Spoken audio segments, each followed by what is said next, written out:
తిరుమలపై మొదటి నుంచి కుట్ర పన్నిన జగన్ దోపిడికి అనుకూలంగా ఉంటాడని వైఎస్ఆర్ మేనల్లుడిని టీటీడీ ఈవోగా వేశాడు.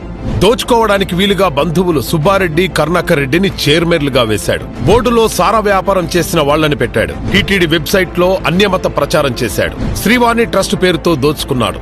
లక్షల దర్శనం టికెట్లు అమ్ముకున్నారు. లడ్డూ రేటు రెట్టింపు చేశాడు. వసతి ధరలు రెట్టింపు చేశాడు. ఏనాడు సతీ సమేతంగా వెళ్లి పట్టు వస్త్రాలు ఇవ్వలేదు. టీటీడీ నిధులు దారి మళ్లించాడు. తిరుమల కేంద్రంగా ఎర్రచందనం స్మగ్లింగ్ చేశాడు. తిరుమల కొండపైనే అన్యమత ప్రచారం చేశాడు. క్యూలైన్ లోకి చెప్పులు వేసుకుని వెళ్లాడు.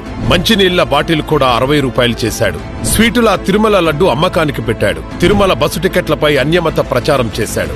సప్తగిరి పత్రికలో రాముడిపై తప్పుడు రాతలు రాయించాడు. చివరి 8 నెలలు పాలక మండలి తీసుకున్న నిర్ణయాలు టీటీడీ వెబ్సైట్లో పెట్టలేదు. తమ కేసులు లాబియింగ్ కోసం తిరుమలను వాడారు. చివరకు శ్రీవారి లడ్డులో జంతు కొవ్వు కలిపాడు.